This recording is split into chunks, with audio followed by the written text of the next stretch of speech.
Better for the horse, better for the rider. It just keeps getting better with therapeutic saddle pads and tack from Thinline. For more information, visit us online at www.thinlineinc.com. Hi, I'm John Nunn.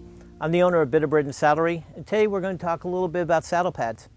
Yeah, there's a lot of saddle pads out there. And years ago, they didn't actually use saddle pads. Saddles really fit. They had a lot more saddlers then than they do today. The basic use of a saddle pad is to help protect the horse's back. And there's a whole different array of them. So where do you start? Your basic pad is just going to be sort of a cotton pad. Today they have cotton with foam interiors that actually will absorb some of the sweat, but they're inexpensive. They're very basic. They have some that actually have, they have a felt inside. It's a little bit better. It gives a little bit more concussion and distribution of the weight. Saddle pads like this are used for just everyday use. The great thing about them is they're very washable. Keep them clean, keep that horse's back so that they don't get sores. But then when you do have problems, where do you go? What direction do you take? Well, it really depends a lot upon your budget, doesn't it? Because there's all different types of prices what we can look at here. I'm the type of person that really rather spend a little more and get to use that pad for a lot longer, and also at the same time, really it helps my horse's back, and that's really what I need. I've used a lot of these type of pads just to find out what they're like. A pad that I've used for many years is called Poly. It's made in England. It has a cotton shell.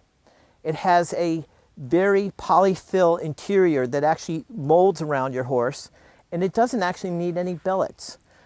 It's good for everyday use. It's not that expensive, but again, it's up in the $40 or $50 range, where one of the little basic pads I talked to is about 15 to 20. But again, very washable. Throw it in the washer, hang dry it. When you step up to the plate a little bit, the one basic thing that I keep coming back to is sheepskin or sheep's wool. A lot of companies today have sheepskin. Years ago, you could find sheep's wool. It's a little bit harder. And the difference of the products are, this is actually skin. The wool has been tanned. So what they have to do is they have to actually take it and tan this. Now that breaks down some of the natural fibers, but it makes it very soft. The beautiful thing about wool is that it contours to the horse's back. So if you have a saddle that doesn't fit 1000% correct, and you can just actually use the wool, which will actually mold into the fibers. Now again, saddle fit is most important. But the other thing is that the wool is a natural fiber. It actually dissipates the shock. It absorbs it. So that's a really beautiful thing. It's a little bit more expensive, and the care on this is a lot harder. You actually have to wash it very carefully. You have to use different detergents and make sure that it's hung dry and not ever put into a dryer, because you have skin underneath and it'll break and be brittle and crack. So the wool product is a great product, but can we all afford that? What they also have done is they've actually taken and made some products that have the wool, or they use a synthetic. Now, how do you know what is wool and what's not?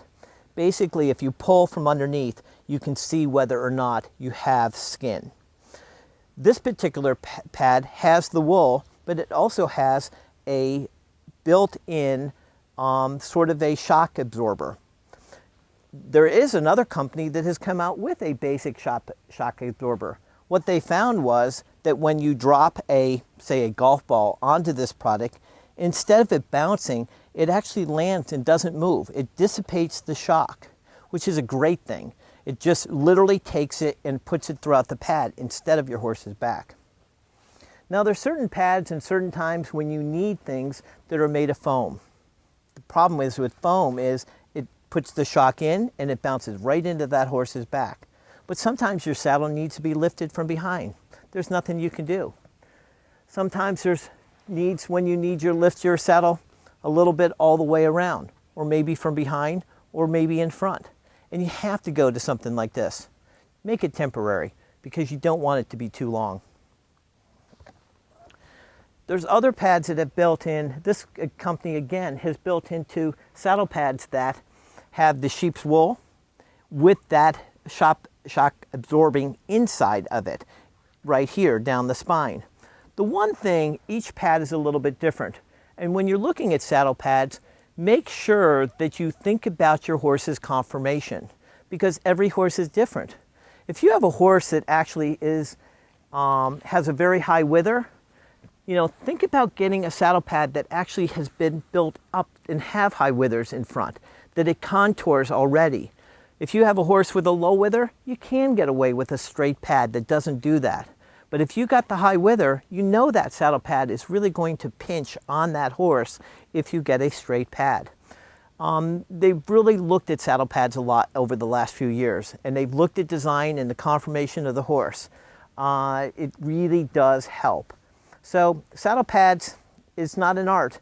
You have to sometimes try a couple different ones to see what really works for you.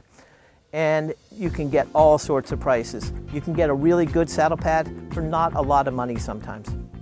I'm John Nunn. I'm the owner of Bit of Britain, and thanks for watching.